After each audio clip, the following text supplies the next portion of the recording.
Good morning. It's Ginny, Tim, and Eli from DS Tech in the beautiful Upper Peninsula of Michigan in the Penn-Star complex. I never added that before.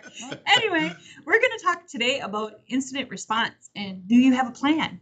Do your employees know what to do in the case of something? An incident, An incident, attack, a cyber attack, stuff like that. But before you do, go to dstech.net to sign up for our newsletter and to sign up for any free assessments that you'd like. And you can email us, leave us a comment, let us know your questions so we have more topics to give you and we know what you want. So the main topic today is having an incident response plan if you don't already have one. What is one, and kind of going through the different steps that most companies will take as part of their incident response plan, and kind of just getting you thinking about that if you don't already have one developed. So I guess just to start, an incident response plan is kind of an order of operations that you are going to follow in the event of a ransomware attack, your data gets breached, things like that. Would you know what to do if you came in on a Monday and you tried on a computer screen and it said, give us X money to release your files, we have it ransomware? Would you know what to do at that point and kind of how to follow those steps? Because this is very important. Some of the standard things like, oh no, unplug the computer from the network and shut it down. Now, you don't ever want to shut down a computer when it's ransomware nowadays, because you can actually extract some of the keys from memory, possibly. Not guaranteed, but little things like that you want to have in your plan and train staff on so that if it were to happen, you have a better chance of recovery. Can we say what DS Tech's plan is a little bit or not? I didn't get a chance to completely review all of ours. I know it's always tailored to the individual. I know like Josh had one, and then they discussed it and they kind of went over everything. So if you're a company and you don't have one yet, definitely get with us. We can go with you and develop a plan, because it is going to be tailored specific to your business. There isn't a cookie cutter. I'm going to go through the 10 cookie cutter things here. I know, but it's also going to tailor the first thing I do is tell Josh. Yes. That's the first thing I do. Yes. Or Tim. Usually there's a contact. Obviously notify the MSP right away the second something happens. I clicked this and I'm not sure if it's safe or not. Yeah, so things like that. So it only happened to me once. Yeah. I clicked the bad link and then. Ooh. But it wasn't a bad link. It turned out to be legit, so I was okay. But I asked because I was like, I clicked this, and normally I don't click anything, right? Yep. We always say that. Don't click the link. Normally I go to the website, but in this case, I don't know. I clicked it and I was like, oh my God. I clicked it, so I told Josh, and he was like, he looked at it and he says, it's okay. He says, this one's legit. I'm like, okay. That's a burden. And everyone's human. Everyone makes a mistake once in a while too. So having a plan laid out, and it is important to kind of have your staff understand too. So the biggest one they kind of say is preparation, and develop a comprehensive incident plan tailored to the ransomware events. It should include things like roles and responsibilities, like who are you reporting the incident to, the chain of command, how's it going, that kind of thing, escalation procedures, and then a step-by-step process for recovering from a ransomware attack. So you should kind of have this outlined in place already, because the worst thing is you're having an attack and you're trying to figure out what to do while it's happening. Panic, right? Yeah, exactly. During the panic, that's the Shut worst the computer time. off. Click. Yeah. Click. Shut the computer off. Bad idea. No.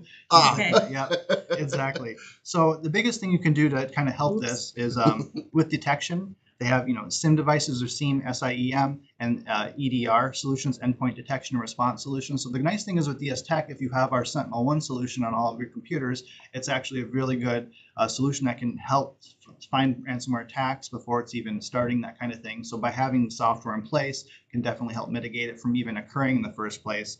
The biggest thing is isolation. So if you do have an infected computer, being able to see that infected computer and then segment it, pull it away from the other network so it's not able to spread the infection to the other computers.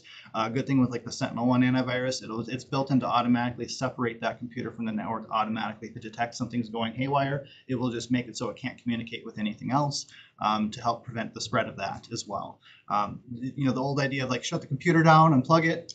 Unplugging it maybe, but to shut it down is not a good thing nowadays. That's the biggest kind of misconception in IT. Even techs, sometimes newer techs are still in the older mentality of like shut the computer down, take it off, but leaving it on so you can actually try to extract the stuff from memory is kind of the newer thing when it comes to ransomware. You'd actually want to leave the computer on so you can kind of see what was done, because sometimes on a reboot, it'll kind of wipe its tracks and do certain things and kind of make its claws deeper into the system. So you want to just leave it on as it was if you can, and still have it separated from the network so it's not spreading.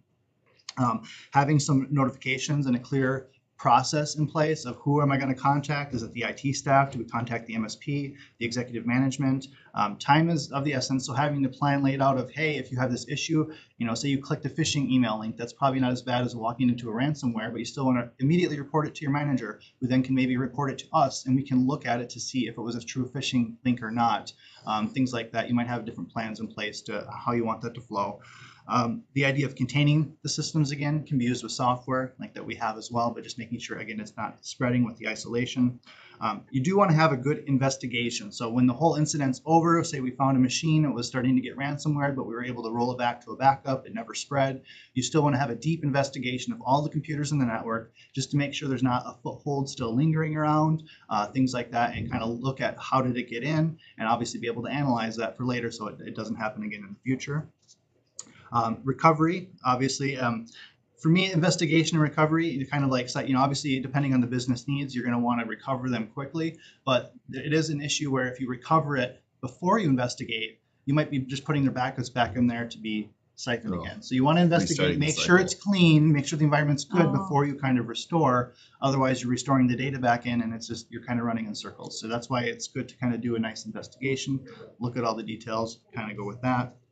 And then having a plan for recovery. You should have good backups, not only a local backup, but a cloud backup, redundant backups, because then the idea is that if your local backups get infected too, then you still can have cloud backups. You want to have multiple ones available as well. You're also supposed to have one that's not connected to anything, right? That's kind of like we have the BD, they call it the BDR, backup disaster and recovery. Usually it's like a physical box or a machine, they call it an appliance on your network where it's kind of copying all the data to locally. And usually that is very specific. They can only communicate with certain devices. And then from there, that'll kind of go to the cloud and have the cloud backup seeded from that one location. So there are things with zero trust, like with the new software we have with ThreatLocker now, you can actually set it up to where the BDR can only specifically communicate with certain applications even and services now, which can really help secure your backups. So there are new things coming. That's a whole new topic. That's a whole other topic. Okay. Okay, got it. I opened the can. But things like that, because it does happen where a lot of times the ransomware, unfortunately, they are getting smarter and they'll seed on the network and sit dormant for, say, 6 months, 3 months before it finally does the attack. Well, the problem with that is now you roll back your backup to a month ago. If it's not before the time when the ransomware first kind of got its footholds, you're just going to be, again, going in circles. So that's why it's important to do that investigation, see exactly when this started, when the initial seed was planted, so you can kind of roll back to the right time and kind of make sure that nothing is happening there. Communication, again, is the biggest thing with any of this, because obviously it's a heightened emotional state. There's an attack happening. Everyone's upset, kind of panicking.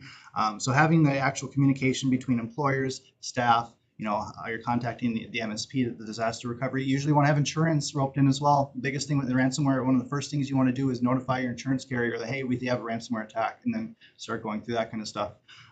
So that's a big one as well. Don't insurance companies also help you create your disaster recovery plan?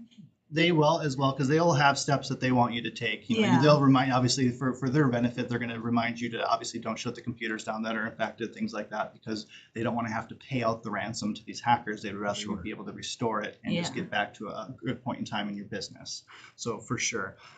So again, having that communication between all parties involved, between the insurance, your MSP, the business owners, your on-site staff, tech staff, if you have them, just kind of having that all flow, and make sure that you're kind of revising it and looking into it once, a year or so, just so it doesn't get stale. Because it could be you create this plan and you don't have a ransomware attack for 5 years. All of a sudden it's the 6th year and something happens. Like, oh crap, we haven't looked at this plan. What is exactly? So keeping it on the back of your mind and refreshing it. And then things is important. change. And things obviously always change. Yeah. Because back in the day, you could just unplug the computer and you were good, right? But not anymore. So.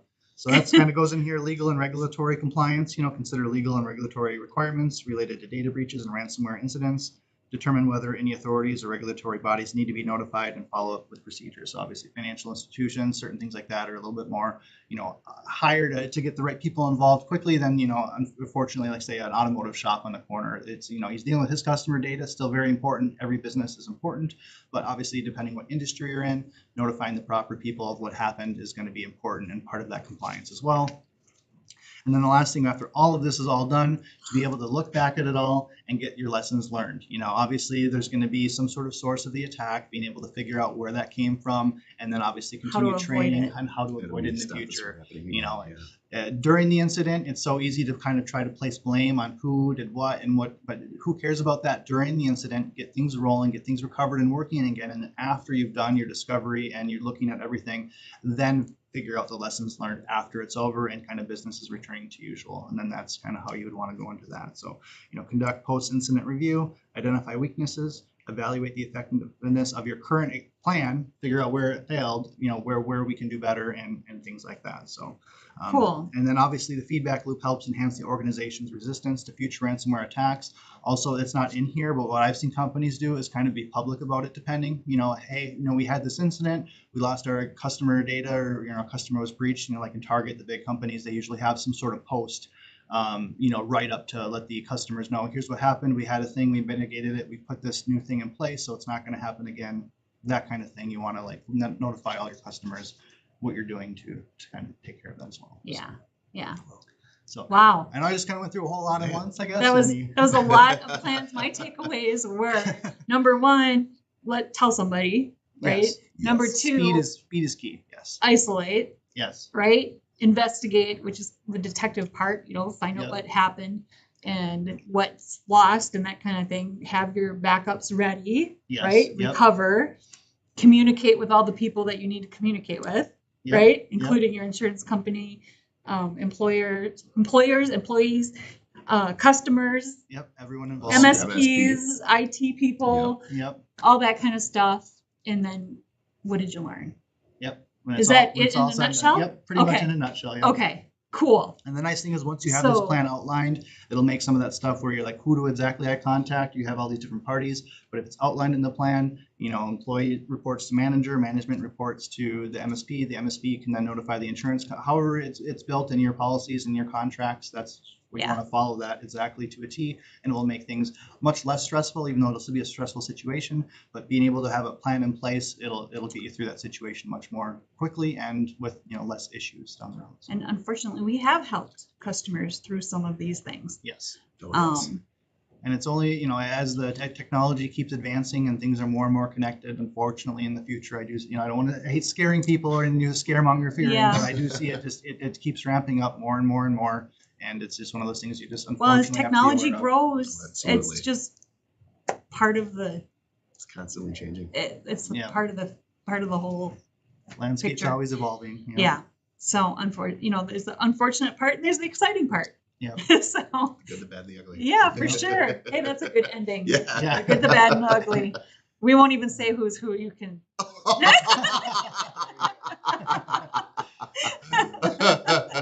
Anyway.